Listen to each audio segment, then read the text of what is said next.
E aí, tudo bom contigo? Na aula de hoje a gente vai falar sobre a equação fundamental da ondulatória, mas antes de falar dela, que é uma equação, como diz o nome, né, fundamental, eu peço para ti, se puder, perder meio segundo dando um like aqui nesse vídeo, que me ajuda bastante aqui no YouTube. Só isso, não precisa se inscrever, ativar sininho, mais nada. Só o likezinho básico ali já me ajuda, tá bom? Vamos lá para a aula então.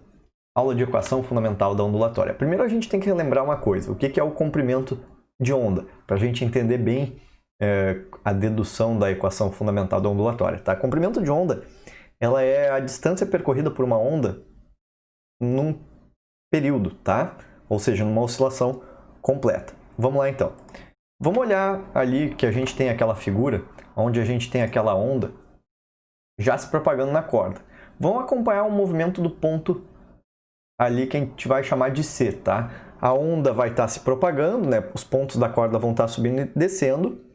E não é que aquele ponto C seja um ponto da corda que vai parar lá do outro lado. Não, a gente está acompanhando o que está acontecendo com um ponto fictício que vai acompanhar o movimento da onda. Percebe o seguinte, o ponto P, que é o ponto da corda, ele só está subindo e descendo, mas o ponto C, que é aquele ponto imaginário que a gente está dizendo, que é como se a corda tivesse andado um pouquinho aqui para o lado, mas na verdade não é a corda que está andando para o lado, né? São só os pontos da corda que estão subindo e descendo, mas eu acho que tu conseguiu entender o que eu quis dizer. É como se esse ponto C ele tivesse se deslocado esse pouquinho aqui. E daí eu olho mais um pouco, e mais um pouco, e daí eu vejo que depois de um determinado intervalo de tempo que eu chamo de período, o ponto C percorreu um comprimento de onda, ou seja, ele percorreu uma determinada distância num determinado intervalo de tempo, tá? Se eu for lembrar que a velocidade é a distância percorrida num determinado intervalo de tempo, e que a distância percorrida foi justamente o comprimento de onda, e que o intervalo de tempo foi justamente o período, eu posso reescrever essa equação como V igual a lambda sobre T, onde o lambda, lembra? Lambda é o comprimento de onda, T é o período. Certo? Ou seja, ela percorreu um comprimento de onda no intervalo de tempo de um período. E eu posso reescrever essa equação da seguinte maneira, ó. Lambda sobre 1 vezes 1 sobre t. Posso ou não posso? Claro que eu posso. Porque lambda vezes 1 dá lambda e 1 vezes t dá t. Tá? E qual é a moral de escrever isso assim? Ah, a moral de escrever isso assim é que lembrar que 1 sobre t também é a frequência. E daí a gente fica com o V igual a lambda f, que é a famosa equação fundamental da ondulatória, que a velocidade de propagação da onda é igual ao comprimento de onda vezes a frequência.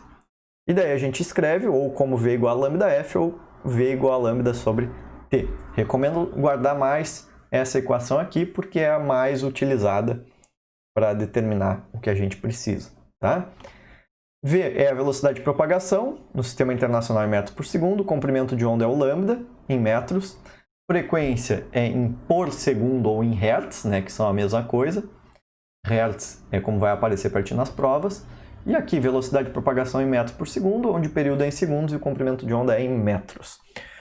Uma coisa que é importante de tu saber, tá? Uma coisa que é importante tu saber. Tu só muda a velocidade de uma onda... Não, vamos começar não pela velocidade. Vamos começar pela frequência, que é mais fácil de tu entender. Tu só muda a frequência da onda se tu mudar a fonte que está gerando aquela onda. Por exemplo, quando tu pega a tua mão e balança ela para cima e para baixo, a tua mão é a fonte que gera a onda. Ou seja, tu só muda a frequência da onda se tu mudar a tua mão, o movimento da tua mão. Por exemplo, se eu pensar num lago, tá? Que eu vou pegar nesse lago e vou pegar um graveto e vou ficar batendo na água. Eu só mudo a frequência da onda na água se eu mudar a frequência da minha fonte, que nesse caso é a minha mão com o graveto. Tu só muda a frequência se tu muda a fonte. A velocidade tu só vai mudar. Quando que tu vai mudar a velocidade? Quando a onda mudar o meio de propagação. Por exemplo, se a onda estava se propagando numa corda bem fininha, tá? Tu fez uma junção assim, tu pegou uma corda fina aqui e daí tu botou junto com uma corda grossa. E emendou elas aqui, tá? Corda fina, corda grossa. Aí tu tá mexendo a tua mão aqui. Tá criando uma onda na corda fina. e ela está se propagando com uma dada velocidade nessa corda fina. Quando ela passar para essa corda grossa, ela vai mudar a velocidade de propagação, mas sem mudar a frequência, porque a frequência depende de quem? Depende da fonte, que nesse caso é a tua mão. Como eu mudei o meio de propagação de uma corda fina para uma corda grossa, aí muda a velocidade. Ou, por exemplo, se eu tiver com uma onda se propagando na água, e daí eu tiver depois óleo, né, eu fiz uma interface ali, água e óleo, de alguma maneira, não interessa como. Gente, quando ela está se movimentando na água, que é um meio, ela tem uma velocidade. Quando ela passa para o óleo, ela muda a sua velocidade, mas sem mudar a frequência. E o comprimento de onda vai depender da velocidade e da frequência. Tá? Se ficou alguma dúvida, pode deixar aí nos comentários que eu te respondo com o maior prazer. Um grande abraço para ti. Tchau, tchau.